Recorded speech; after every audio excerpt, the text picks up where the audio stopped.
Welcome back to those of you in the room who are with us for the previous discussion, and welcome to those of you in the room and those of you watching online who are joining for the first time here today. Welcome to the Jewelry Confederation, or CIBJO's Jewelry Industry Voices seminar series. We've been running these seminars online since 2020 and also every year at Vicenza Oro. Thank you again to the Italian Exhibition Group and especially Marco Carniello and his team for inviting the World Jewelry Confederation, CIBJO, to be here to present our seminar series. We're very grateful for all the hospitalities to be here in Vicenza. And also for all of you celebrating Kong Hei Fa Choi or Gong Xi Fa Chai for Lunar New Year in China and across the world. My name is Edward Johnson from Gemfields. I'm the usual moderator for the Jewelry Industry Voices seminar series. But today, my role simply is to introduce our moderator this morning. Lisa Koenigsberg from New York, from the Initiatives for Art and Culture, has very graciously flown all the way from New York to be with us today, to initiate and lead this conversation with the wonderful panel that we have here today in the room, and also with Sarah Fabergé, who's joining us online. Thank you for joining, Sarah. So my job this morning is done. Thank you very much for joining. Lisa, I'm very much looking forward to this conversation. Thank you so much for your collaboration and encouragement and support of CIBJO, and I'm looking forward to future work between CIBJO and the IAC. Thank you. Thank you very much, Edward, for that very gracious welcome. And thank you, Gaetano, for your fabulous hospitality and great warmth. It's immensely appreciated. And now I want to turn to my exceptional panel, one of whom is joining us virtually, and introduce them briefly. So Alice Cicolini is here from London. She's a designer whose jewelry has employed one of the traditions and skills of the last Jaipuri meenakari. Can we say chanlevé enamel? Yes. So that's the definition for the technique behind meenakari. So anyway, going back to this bit ungainly skill of the last Jaipuri meenakari, trained enamel traditions of Persia passed down through family generations for over 200 years. We are also joined by Sarah Fabergé, the head of the Heritage Council and director of special projects at Fabergé, and Enzo Liverino, to my left, from Torre del Greco, and the owner of a family-owned coral company, and he's committed to preserving the legacy, the historic legacy of his family and town in the business, and has founded one of the world's great historic jewelry collections and a museum about which we'll hear more. And then finally, I'm going to anglicize, if that's all right, but I'm happy to do it either way, Alice Vanni, who is Director of Sustainability and Compliance Manager at Italpreziosi. So this is our exceptional panel, and we're going to jump right in to the topic at hand, which has been laid out, if you will, as sustainability through successful transition. One could actually maintain that since survival is at the heart of sustainability, to have succession is to achieve an aspect of sustainability. So what I'd like to do is first off turn to Enzo. Would you share the thinking behind the generational approach to your family's coral company and how that has worked, beginning with the establishment of the company with your great-grandfather in 1894? I think that it was the coral that everybody knows that coral is bring lucky, no? And for this reason, I think that we was lucky to establish this company. My grandfather have the opportunity to have a good reputation because we start to work since the last century with Bulgari, Cartier, big brand. And then this knowledge goes from my grandfather to my grandfather, then to my father. Of course, I didn't know my grandfather, but from my father I learned a lot. He teach me all the things regarding the coral, the technique, all his knowledge. And this gave me the possibility to travel all around the world, and this passion I passed to my two sons that are working with me in the factory, and give me the opportunity to let people know more about coral. And we'll come back to that legacy later in the conversation. Sarah, if I might turn to you. After approximately 100 years that included the Russian Revolution and, if you will, a challenge to the brand's jewelry identity through its having become associated with fashion, cosmetics, perfume, and hair products, members of today's Fabergé family, who have had the experience of working in the jewelry industry, were brought together to inject their knowledge and advice to the new owners of the brand. So today, as head of Fabergé's Heritage Council, how did this process play out for you? Thank you. And I think it was really interesting, first of all, to hear what Enzo was saying, because having that inspiration from your family is so important. Although, as you say, we had a large gap when we were separated for so many reasons from that industry as such, I grew up with a father who was very enthusiastic about the arts and educating me in things Fabergé, but also other fine craftsmanship. So that was a wonderful link, if you like. Although my father was working with Fabergé Style Company, we didn't have, as you know, the trademark then. We weren't reunited with the trademark until 2007. And then we had our relaunch in 2009, because as we know, 2008 wasn't the best year for relaunching a luxury brand. And I think listening to the previous panel, I know we're all having slightly different topics here at Vicenza Oro, but listening to the previous panel's final statements, that really sums it up in many ways, because it's about your passion, finding your fit. So I was asked to advise and guide the new owners of the brand to relaunch the company. But then you work with experts, you make sure you know you're working with people who not only know what they're doing, but have a passion for Fabergé, because I think it is very much like many jewellery companies that are together here today. It's a passion for your personality, your brand personality, and who you are and what you are, and then how do you take that forward? Right. So it's working with a strong team and finding your own personal fit. What can you offer that brand?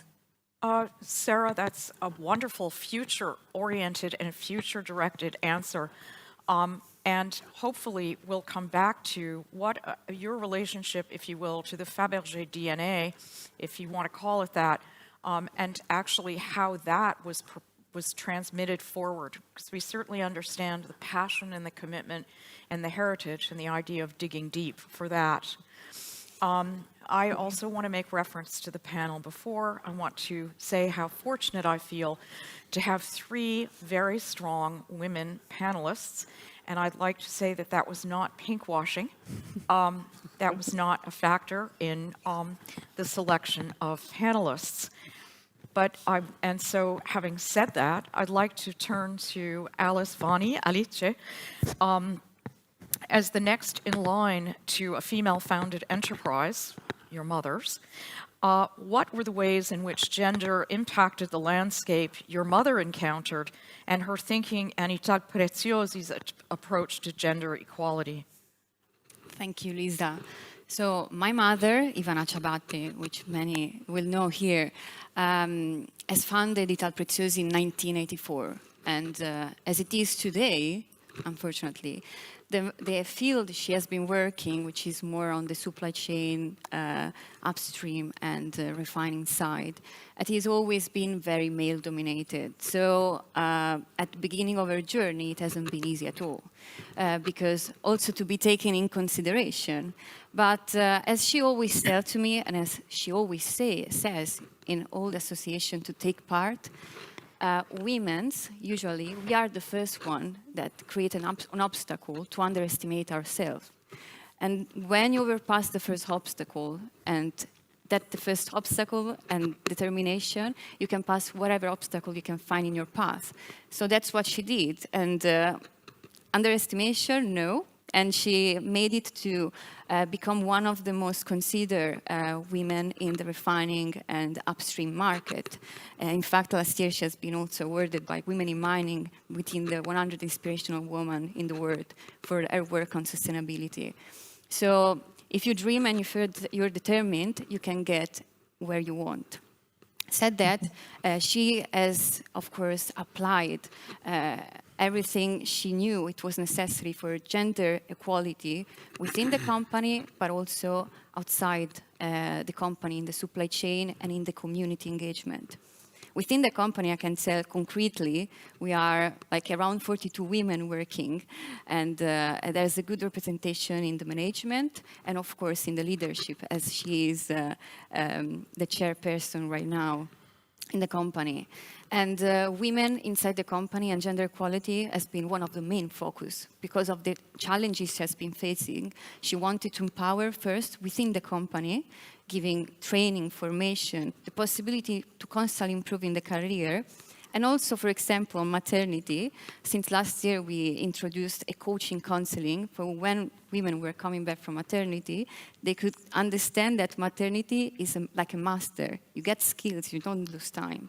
So this is just an example on how gender equality within the company has worked.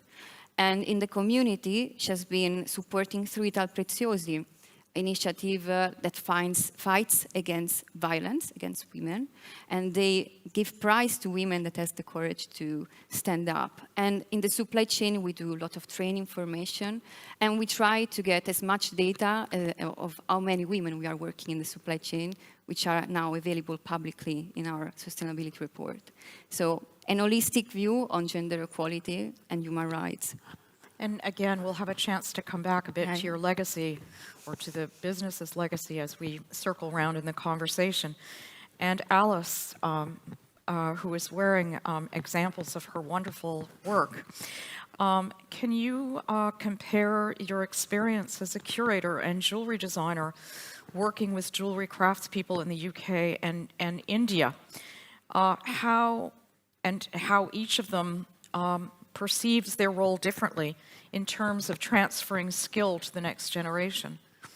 So I'm going to take that question in pieces, I think. So, I mean, you know, my role as a curator was something that I did until I was 35. And of course, curators are there, I think, in order to be conservers of heritage, but equally advocates for the contemporary relevance of living, tangible objects. So I was really telling stories with a kind of long arc, if you like, but also a kind of shorter arc of contemporaneity. What's the relevance of all these incredible skills in the contemporary marketplace? I had a very particular job as a curator, actually. I worked for an organisation called the British Council.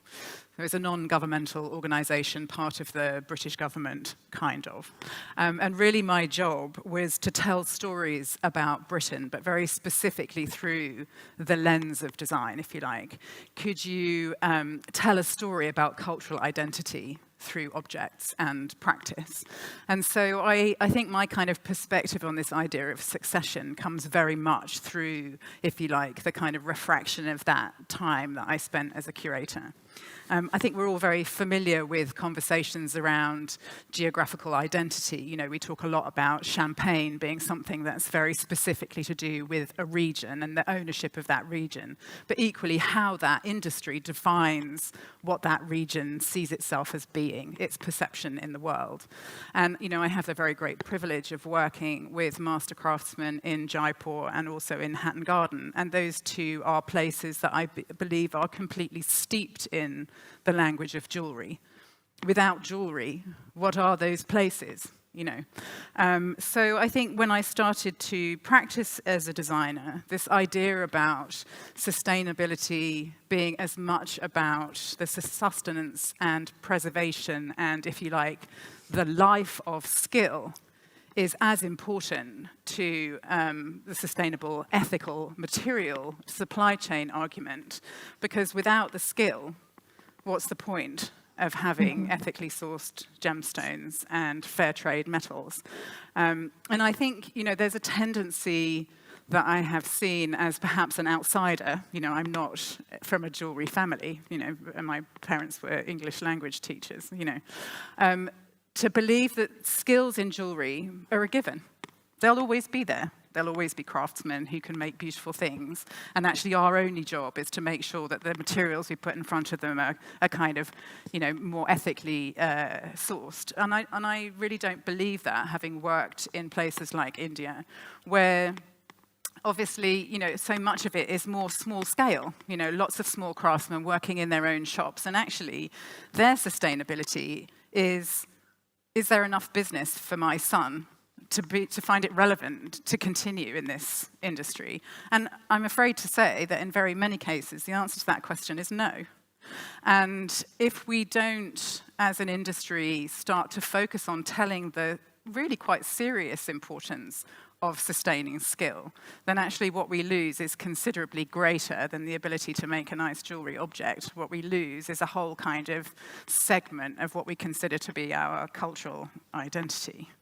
And so, you know, there is a difference, I think, between the two areas where I work. In Jaipur, my meenakari artisan was himself adopted into the family because there were no sons for his father. And he now has 2 daughters. And I mean, we'll come on to that later, but certainly I think within his practice, he considers himself to be the last in his family.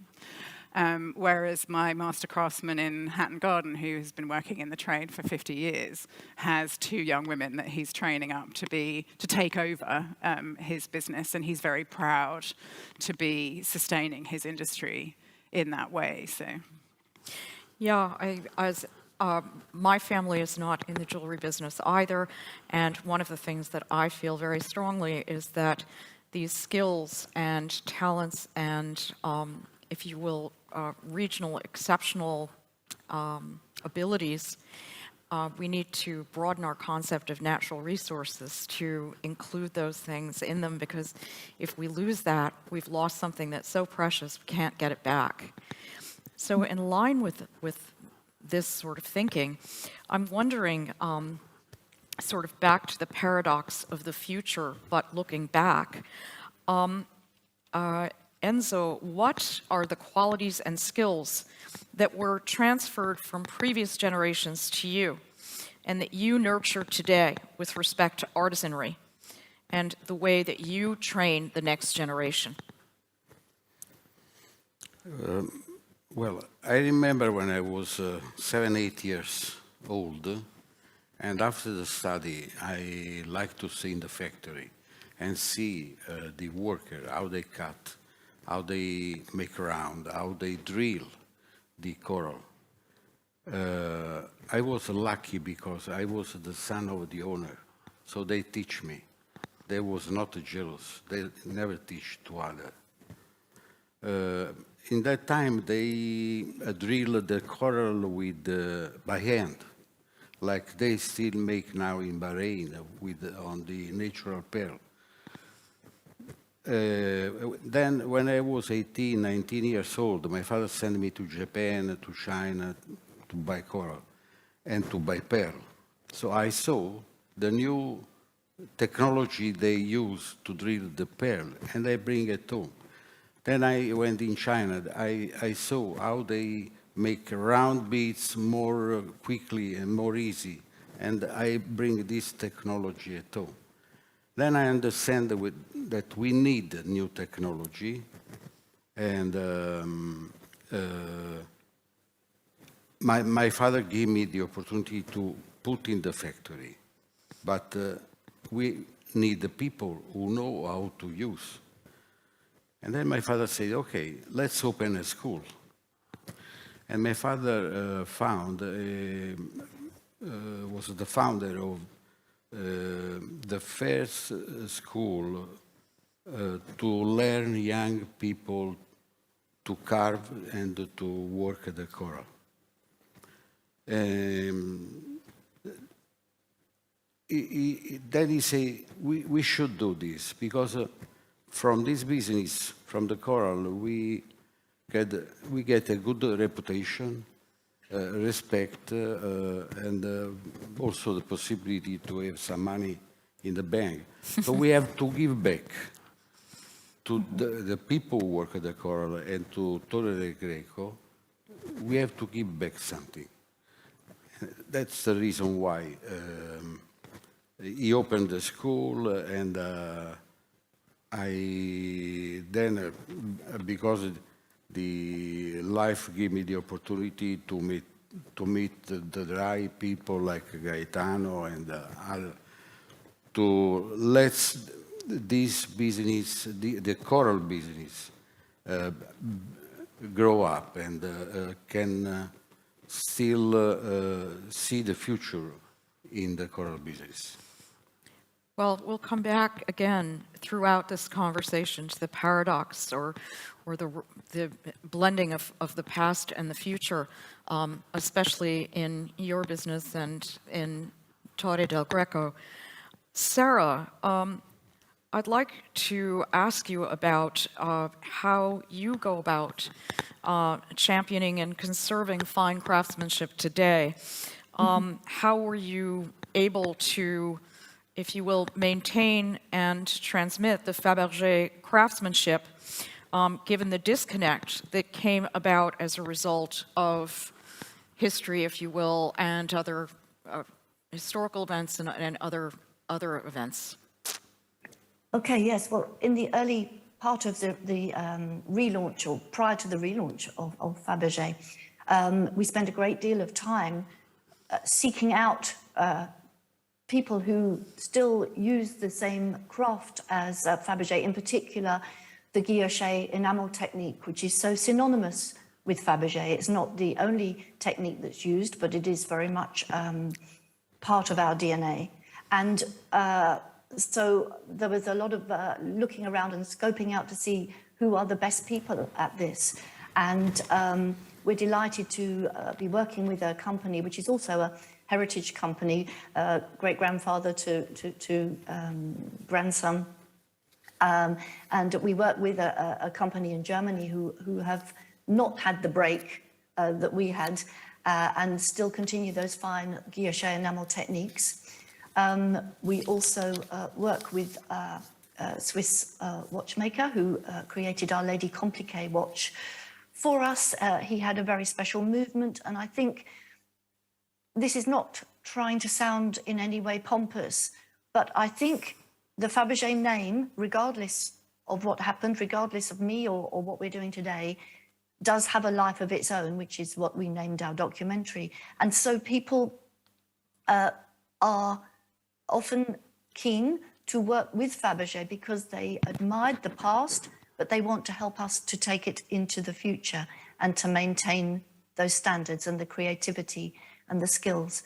But going back to what Alice was saying about looking at preserving the tangible pieces that make up jewellery, she's absolutely right about preserving the craftsmanship and the skill. And I would also go further with that into saying nurturing creativity and allowing those ideas to thrive in a corporate world where we are, of course, always pushed to make a profit. Of course, we're running a business, but sustaining not only those tangible elements, but sustaining and nurturing creativity, because I think Fabergé of the past was not only about the wonderful craftsmanship, but the sparks and the ideas that flew out of the company. And that's very much about what we're championing today. So celebrating the creativity and listening to each other and working together for ideas, but scoping out to these craftspeople wherever they are, who are in tune with us, and then helping them to understand what we're trying to achieve today. Well, to draw on what you're saying, this panel couldn't have been positioned more optimally given the one that we just followed. And speaking to your comments about Fabergé and what it stands for, and that it has a life of its own as a name, I think that's one of the things about houses, about, I guess, what people now are calling brands, but maison, what have you, that have these fantastic heritages upon which they draw, but also that, in a sense, live independently, kind of in the mind and in the heart. So, Alice, Vanni, I wonder also if you could tell us, in a slightly different way, how your mother imbued her values in the company and transferred them to the new generation. So perhaps less about gender, and maybe, although not to exclude it, and more about some other aspects of your corporate focus. Thank you, Lisa. Yeah, to introduce on these and on her value, I would like to say that she is always proud to talk about her past and her family past, because she's not coming from nor the jewelry sector or the gold sector in the family. Her family was a farming family, a family of farmers in the Tuscan countryside. And she proudly said that the difficulty that she could have when she was younger shaped her character and her determination, and the values that the family taught her were crucial in that, especially dignity and respect. And so this has completely shaped the vision of Italpreziosi towards all the ESG side, and it transmits that to the family, to me, which now I'm taking care of all the social part, because she wanted a specific person to be taking care of all this ESG and sustainability, to transmit and keep on going with the mission. So how the vision went, dignity, human dignity, it's important because it's related to human rights. And also the respect for the environment, of course, being that she also grew up in the beautiful Tuscan countryside. She's always wanted to keep and preserve the environment for the future generation, as it was found. So this has led to the use of the least impact machineries for the refineries, and also collaboration in the supply chain, because we know that most of the impact, usually, especially when we talk about biodiversity and climate and human rights, is coming from the supply chain. And she has been working hard during in these last 30 years, just being when she started to travel and to understand what was behind the supply chain. That's where she said, we need to do something. And despite she was a woman in the middle of Tuscany in Italy, she didn't care. She started to collaborate with as much people to make sure that this could have been changing. And this has been properly transmitted, I can tell, within the vision of the company. Alice, how do you, Cicolini, how do you see your role with regard to the transference of knowledge, and how it's optimally, if you will, sort of you engage with a craftsman? Do you present concepts and ideas that are executed with a technique, or does what is presented need to somehow be rooted in the culture and heritage?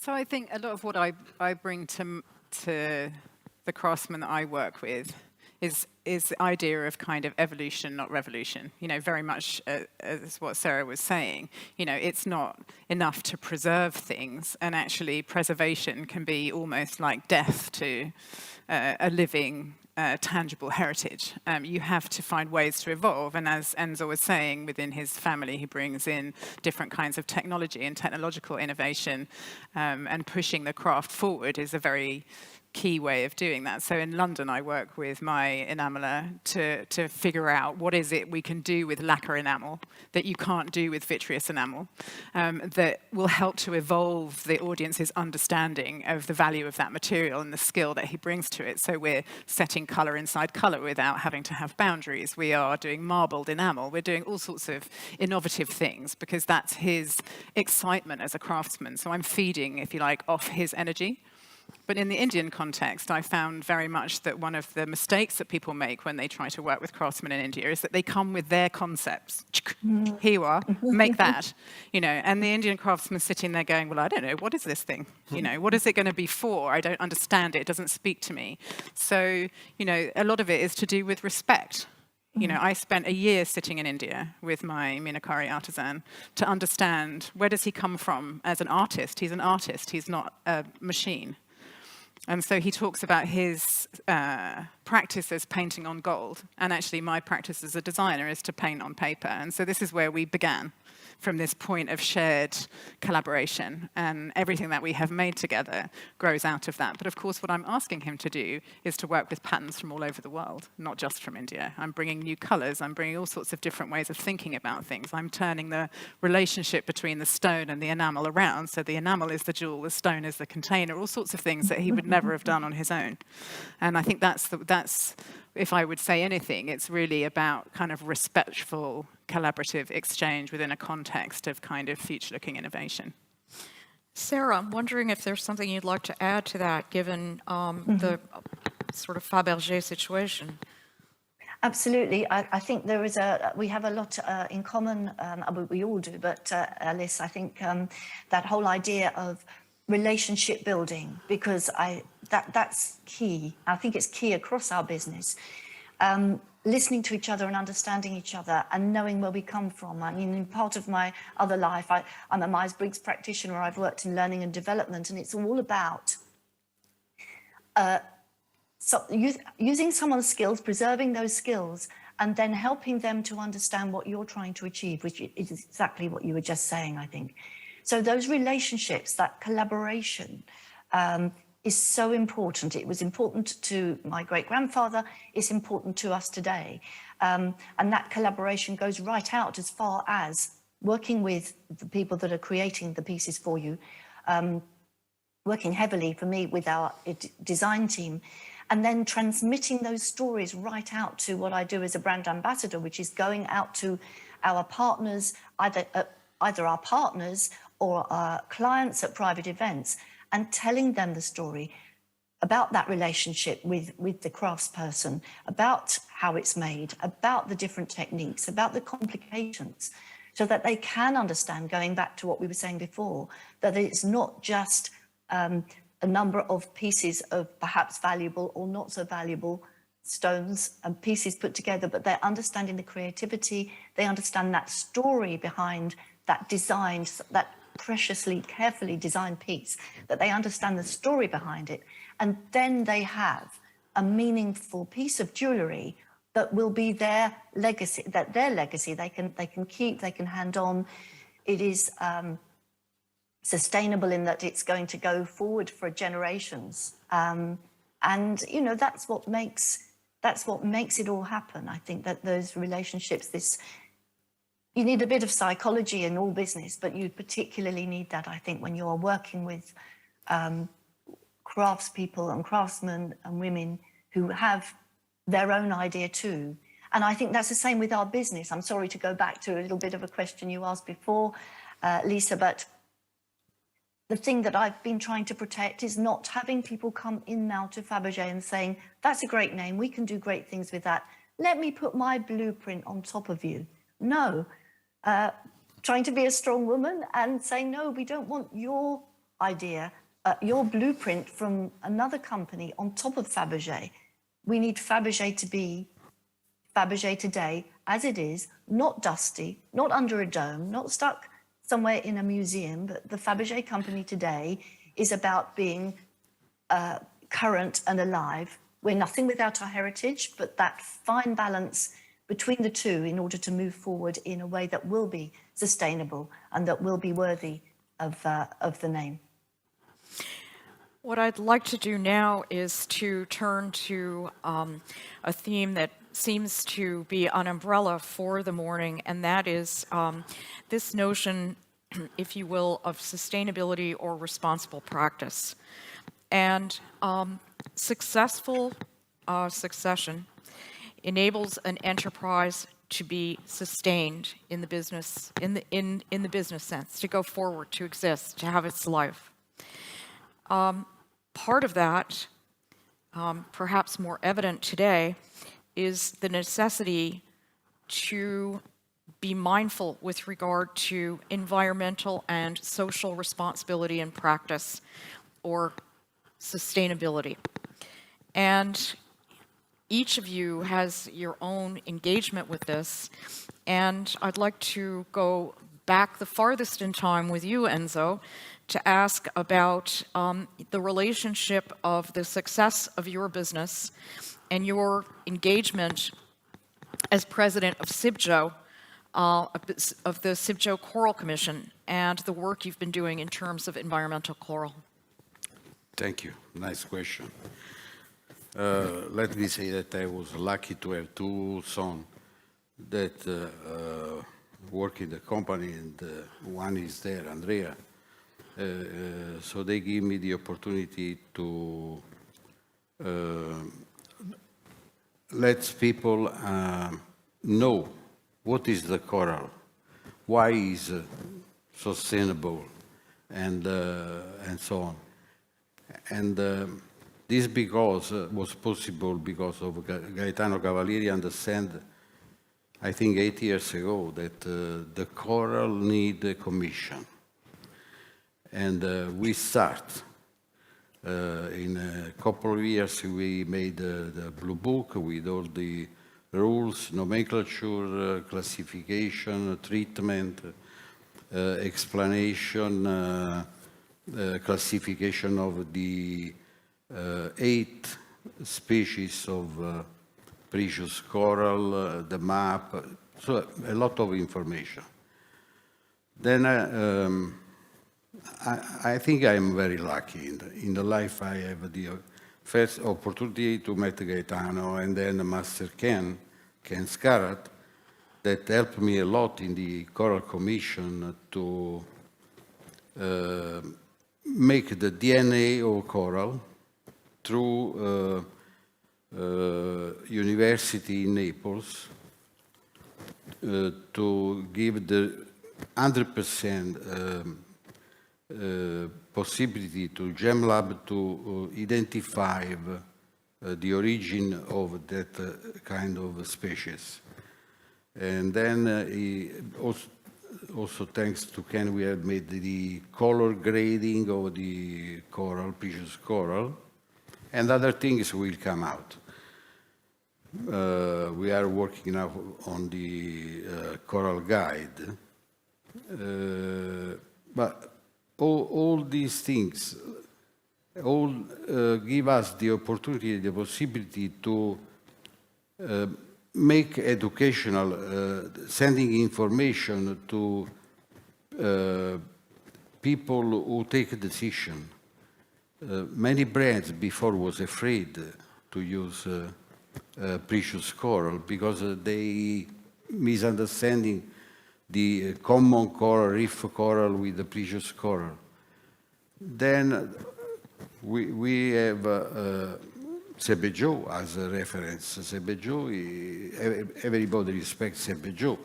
So what CIBJO say should be true. And they start to have confidence in precious coral. Just add one thing. To underline the difference between deep precious coral and reef common coral, the Coral Commission decided I think 4 years ago in Bogota, at the Congress in Bogota, to move on because the rule, the classification was already made. The Blue Books was made. Then we have to go on the side to help the reef coral. And this we have made working together the Monaco, Monte Carlo Scientific Center that works under the Prince Albert and and also the other GEM lab to understand how, studying the precious coral, we can help the reef coral to survive, the reef coral. Sort of a flip side to this, or adjacent to it, is one of the things that you've had the ability to do is draw on massive stocks of corals, and that are hundreds or thousands of years old. And how has that enhanced your business's viability? Well, my father bought 1960 the biggest coral factory never existing was the Raffaele Costa in Genova. He bought it, and it takes 6 months to bring from Genova to Naples this amazing quantity of shaka coral that we keep in our deposit, and we never sell. We are still working that coral that is full of history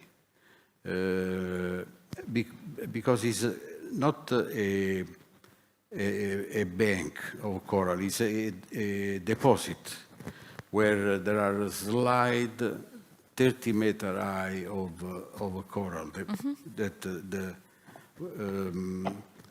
and each line has different coral. So maybe in one line we can understand if there was earthquake or volcanic movement that burned the coral.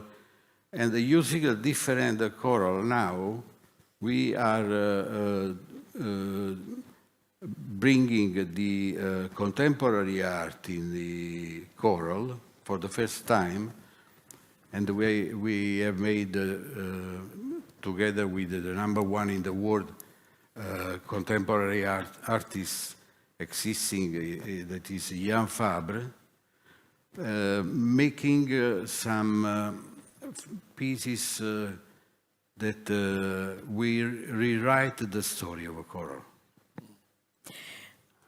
Sarah, how does Gemfields' stance of responsible sourcing relate to the Fabergé of today? And does that play a role in the thinking surrounding the life of the heritage brand?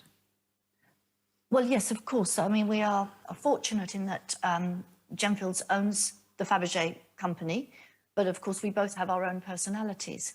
However, the responsible sort of stones is very beneficial to us, and so we have that opportunity to tell our customers we know where our stones come from mine to market, and I think that is a very good partnership that we have. So Gemfields, obviously, it's not a finite resource, so it's responsible sourcing, we would say, but also looking at the impact on the communities in those areas. And I know Gemfields are very strong in that area.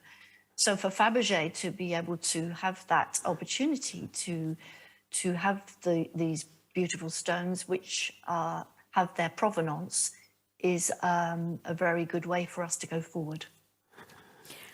The notion of community impact brings up sort of another, if you will, dimension of the SDGs, and that would be gender, which we've referenced before. And Alice, I'm wondering, this would be Alice Vanni, what's the specific engagement, well, actually, this is a gender and a non-gender question. What's the specific engagement initiated by your mother with respect to sustainability? Okay, that's a very interesting question.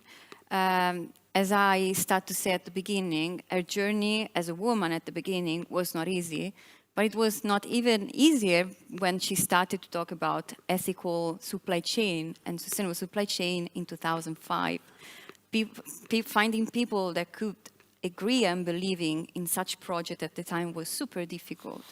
And at the time, she always tell me there were people laughing at her back saying, what business you can make out of this? But she, as I said, she has great determination, so she didn't stop there.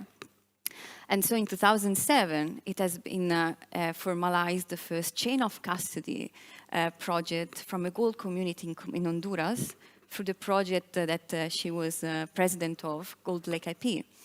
And that was a first achievement. And as I said, the people that were not believing in her started to take another consideration of her. And I like to say this because nowadays, fortunately, everyone talks about sustainability, sometimes for marketing and sometimes for reputation. But I like to say this because sustainability is also something you have to believe in. And she has been believing in that and fighting for that with lots of difficulties. And she achieved the objective. This first community was having access to proper technology, made in Italy technologies where the material was processed just with water, not chemical. The community had a school where children, as we know, in many cases, this ASM community are in remote areas and children usually cannot access to schools because they are too far. And so the family has to bring them with them. So what she did is to create also a school and a clinic for medical support, and also fun for this community. There were like events of football and creative situations. So that was the first example back in 2007. Nowadays, since we're talking about succession, like what I've been trying to deal and work with is finding again the proper partner to create this kind of community and projects all around the world where we can. And nowadays we are still working on community projects, and we are partnering with stakeholders that are very valuable, like the United Nations, the OECD, and NGO and public authority from different countries. I can cite one of the projects is Planet Gold. And I'm saying that these projects are crucial because in this SDG path, we do watch at SDGs holistically.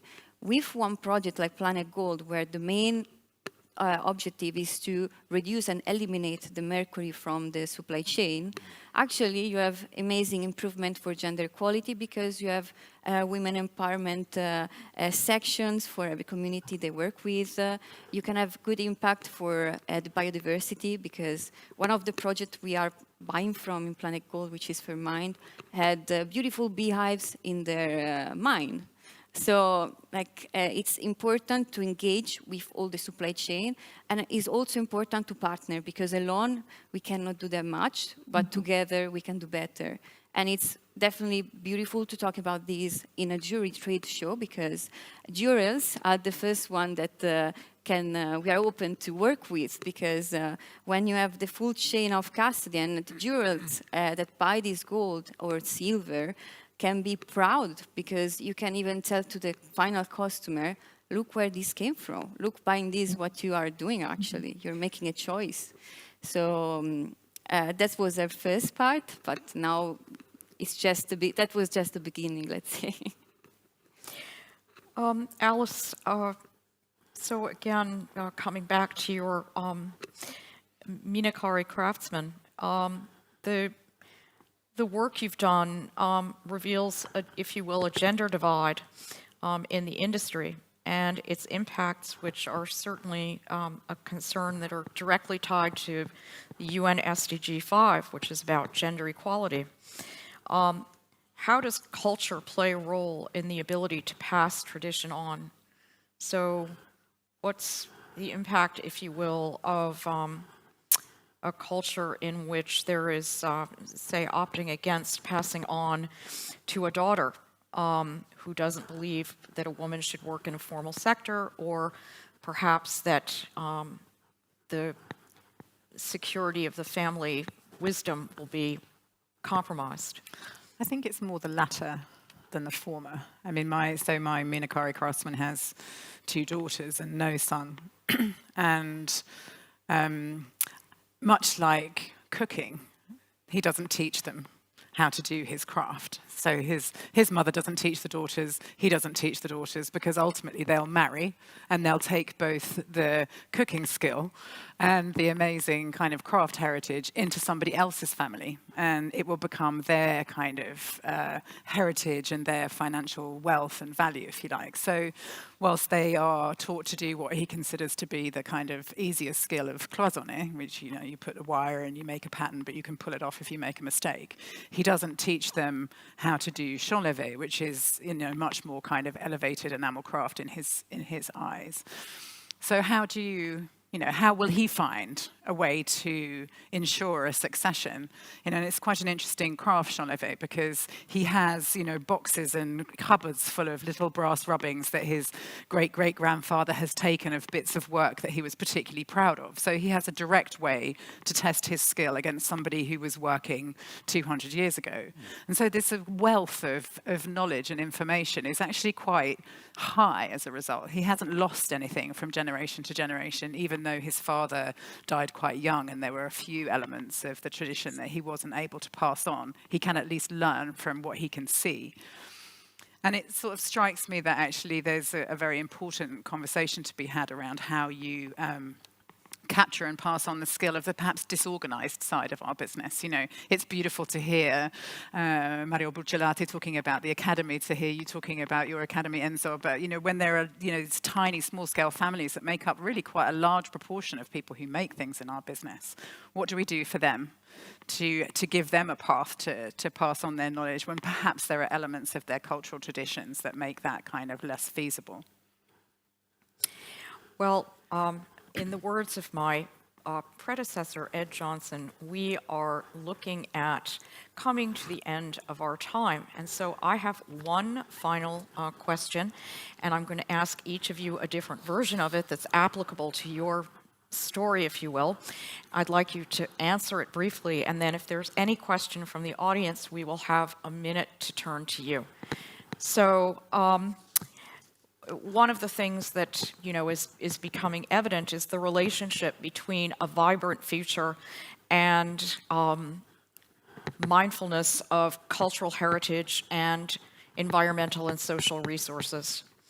So, given your extraordinary situation, Enzo, what is the historic legacy of Torre del Greco in the coral business? And can you explain, for example, the museum that you've developed?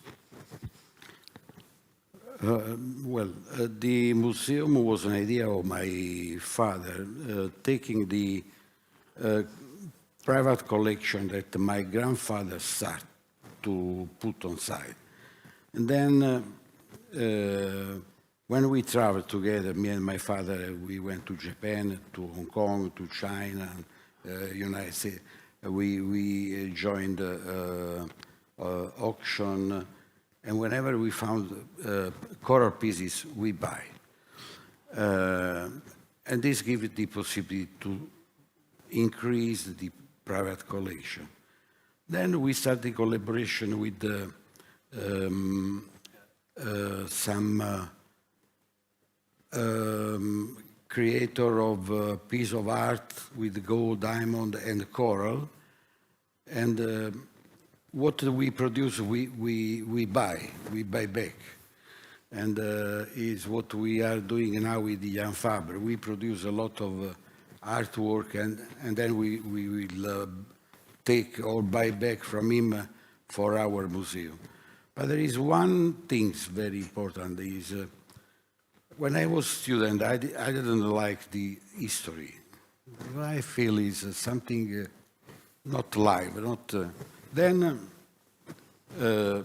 in the last couple of years, during the pandemic, I have nothing to do, and I found all the historical archive of the Costa company, the biggest coral company that was in Genoa.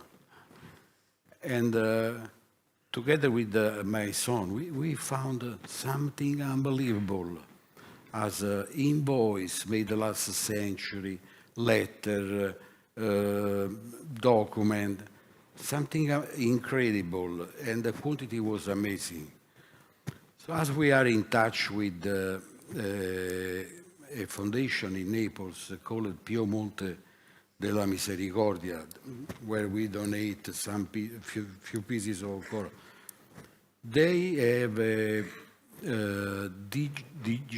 digital lab, so we agreed that we donate to them all these documents. They will, of course, repair part of it because very, very old, starting from beginning of last century. And then they will digitalize and put online so people can make a search, the story can be changed thanks to this. So the museum can be from one side something live. So we have example of we have a section of what was made in Sicily a couple of centuries ago, what was made in Naples as jewelry. Then we have antique and modern piece from China, from Japan, from Tibet, Nepal, from all parts of the world. And this is very important to let people know how the coral was used. And this can give inspiration also to the designer. I remember that once a year come to visit me a very famous designer that worked for Pomellato, Sergio Silvestris. And when Sergio came, he said, Enzo, can you leave me a couple of hours here? And after he went out with some idea. So that museum can inspire even the designer. Now the designers are very important all over the world. All the world needs designer. So thank you so much, Enzo. So Sarah, sort of turning to you, what would you like to see as Fabergé's legacy, and how does that relate to the story that Fabergé has to tell? Well, I guess we're just caretakers, as somebody mentioned, I think earlier about big names.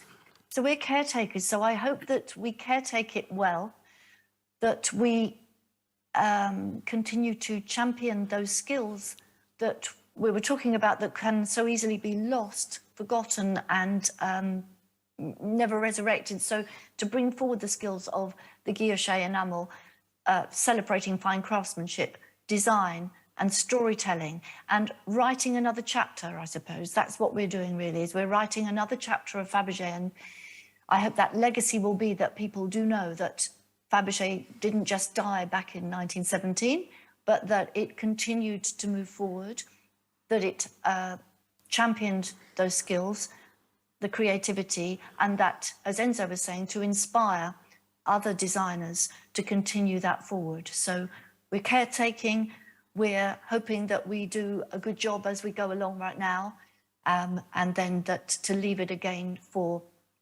the next generation. I mean, my son has joined our company, but also for the wider audience to be inspired by Fabergé continually, and to know that it wasn't just dusty, that it moved on.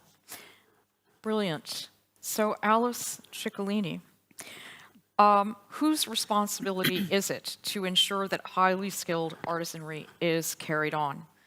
And what role does ensuring the preservation of these skills play in your legacy? And it may play none. There's no mandate in the question. So, I mean, in Hindi, meenakari means the secret. And it's a beautiful idea about the poetry of enamel being something that's a conversation between you and your jewelry. It's always on the back, so only you know it's there. And it's an idea that kind of falls all across my work in many different ways. But I think my passion is to stop the craftsman being a secret also. So I always talk about my craftsmen. You know, Kamal Asat is as much an important part of my public profile as my own work as a designer. And I talk about my British craftsmen as much in the same context. But it's not my role individually on my own as a tiny business to ensure the survival of a whole community of practice. And I mean, I'm not sure that I know the answer, but as a kind of diplomat and former bureaucrat, I suppose there are all sorts of ways of aggregating people together to ensure that the narrative of practice is a kind of contemporary thing in the way that we talk about jewelry. So reminding people across the world that skill is a critical part of our business and is part of the thing that they pay for. You know, when I first started working in fair trade metal over a decade ago, people were telling me I was crazy. No one's going to pay for that, they said. But of course now people do. But I think that's also very important in what can be quite a confusing marketplace around the perception of value, to remind people that inherently what they're buying is generational skill that is transferred from, you know, one person to another, and that takes time and respect. Right. And also sort of a Whistlerian aggregation. Yeah. You know, it's not for the time it takes me to paint, but for the years that I've invested. 100%. Yeah. So given the kind of nexus that we're talking about here between materiality and social value, I think, Alice, I'd like to close this particular question with you.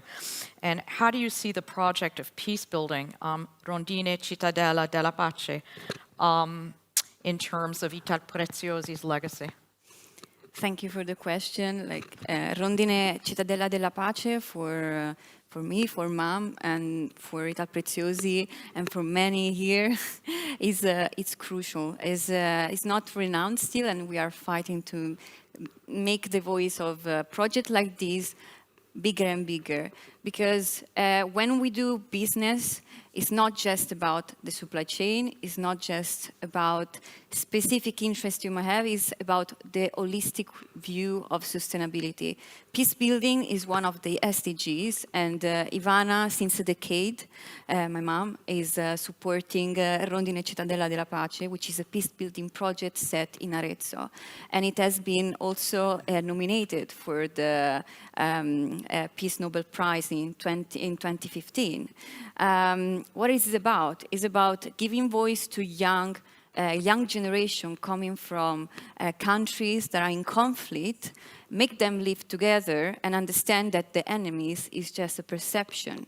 And this is 20 years old, this project, and is now recognized by the UN. Ivana, my mother, is the president of the Entrepreneurs of Peace, because yes, we can have also entrepreneurs working for peace, and giving the chance to youth to go back also in their homeland and spread the crucial importance of dialogue and peace building. So thank you for the question and for taking Rondine as the final point, because especially in a period we are living where peace is urgent and is not something we can forget to talk about, we need to support initiatives that are spreading the voice for this. So for those that are also here and more interested in know about it and want to support the peace action, we will be more than happy to give you more information also. And as Italpreziosi, we are working with them a lot, supporting financially, but also trying to create internships programs, because these students are coming from all around the world, from also difficult countries. And you know that the primary source of materials usually come from high-risk areas and countries. And what we can do is engage holistically in as much as areas we can, from human rights, environment, but also peace building. Thank you. So what we've done in this panel has basically been to look at 4 core issues. One being the really succession as sustainability, and if you will, the mechanics, for lack of a more elegant term, of successful transition and succession. And there is, of course, a relationship between succession and succeed, to follow, to succeed, to accomplish. The second one, the transmission of values and the relationship between future-directed nature of succession and the heritage upon which it draws. The third being a consideration of the relationship between the idea of a sustained organization and the principles of responsible practice with regard to environment and society, also referred to as sustainability. And the fourth one being the relationship between a vibrant future and cultural heritage and what your own individual perception of legacy is for either your practice or the entity that you represent. I think we have 2 minutes, given the timekeeping that was in practice. And before taking any question that might be from the audience, I'd like to very much thank CIBJO for this wonderful opportunity, first opportunity, to be part of this vibrant, vital community, and to say how much I look forward to learning more, to contributing more, and to participating in an effective way in the future. So thank you very much, Gaetano and Steve, and also Edward Johnson. And please, if anyone has a question, we would love to take it. Iris.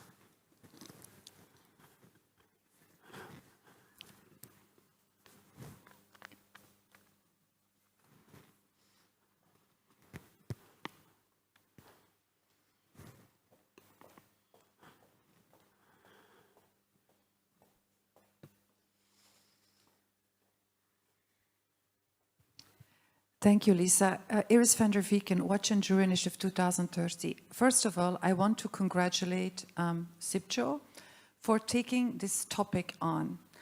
I think this is probably a topic that needs to be touched at every opportunity that we can have around the world where we come together. At the end of the day, our industry is really, the heart are all family businesses. So how can we, accelerate governance, how we make decisions, how we drive transformation through a value-driven leadership, but also something what I thought was really amazing and that came out from all of you is about also the succession of knowledge transfer and especially the artisanal skills. And I think that's the beauty, right? You were honestly, we were talking, we could have listened to this for hours because we believe this is a really important topic. So I would just say congratulations, we truly enjoyed it. And I hope this is a call for action, that we can continue to have this discussion, but also have concrete actions. And maybe as a final thought, CIBJO is also a member of the Watch and Jury Initiative 2030. We have Alice here with Italpreziosi, member of the Watch and Jury Initiative, that this is also one of our topics that we are looking at and exploring, not just with brands, but also with schools, and schools not just in Italy, but all around the world, and how can we hopefully find a united approach to tackle this. So thank you again. It was really, really inspiring. We enjoyed it. Thank you for your very kind comments. And this is an issue that I, for example, have been very interested and committed to. And I take up the challenge, and I would imagine that the sage eminences at CIBJO will as well. But thank you very much for your kind comments. Anybody else? We thank you very much for joining us this morning, whether now we're at midday here in Italy, wherever it is that you might be. I want to thank you for taking part of the morning and spending it with us. And wherever you might be, if you're watching online, I wish you a fabulous rest of the day. Today is Sunday, and so, take a moment and savor the day, because this is the one we have to live. Thanks so much for being with us. Take care. Bye-bye.